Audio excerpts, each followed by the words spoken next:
In July, more than 33,000 people from over 160 countries joined together virtually for the Alzheimer's Association International Conference 2020.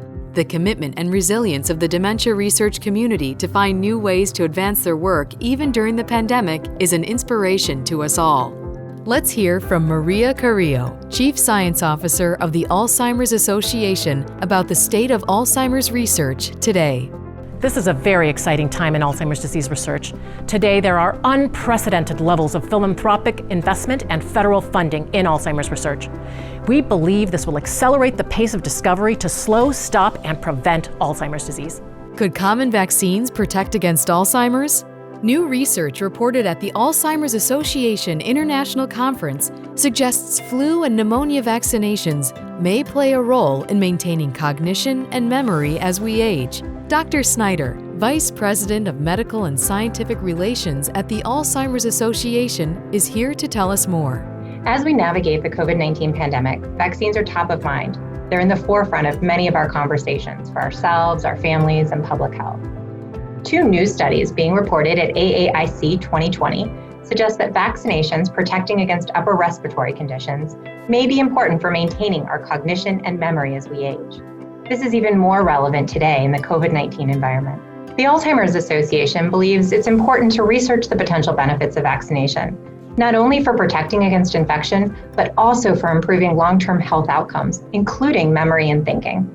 There is an urgent need for simple and easily available diagnostic tools for Alzheimer's. Research reported at the Alzheimer's Association International Conference suggested we are within reach of such a tool. Dr. Rebecca Edelmeyer, the Director of Scientific Engagement at the Alzheimer's Association, gives us an update. We're making great strides toward developing better tests to detect Alzheimer's. This includes advances in blood testing. These tests are simpler to do, cost less, and are less scary to people, so individuals might be more likely to be tested. Alzheimer's is characterized by a buildup of plaques and tangles in the brain. This year, at the Alzheimer's Association International Conference, we're seeing that a protein in the brain tangles can also be found in the blood.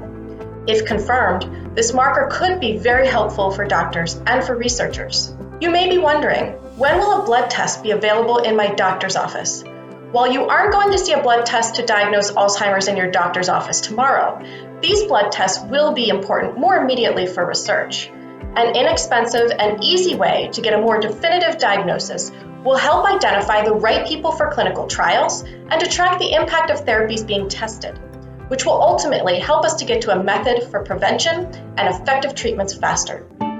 The more researchers study Alzheimer's, the more evidence emerges that lifestyle factors play a role in the development and progression of the disease over time. Dr. Carl Hill is here to tell us about the most recent news in this area. This year at the Alzheimer's Association International Conference, new research suggests that some well-known Alzheimer's risk factors may be present and measurable as early as your teens and 20s.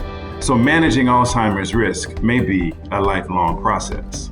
The early risk factors for Alzheimer's, many of which disproportionately affect African Americans, include high blood pressure, high cholesterol, and diabetes, and also quality of early education. The Alzheimer's Association has several research funding initiatives that are expanding the field for researchers of color and also examining topics related to the diversity of the disease and health disparities. Many family caregivers have reported a noticeable decline in their loved one's health during the COVID-19 pandemic. Dr. Maria Carrillo is back to tell us about how researchers are looking at the impact of the coronavirus on dementia, as well as its impact on ongoing research. The Alzheimer's Association and its partners are launching a new research study, including scientists from at least 25 countries, the Framingham Heart Study, and the World Health Organization. With the association's leadership, the group will study the novel coronavirus and dementia, plus its impact on the brain, cognition, and behavior. The COVID-19 global pandemic is having a significant impact on Alzheimer's and dementia research.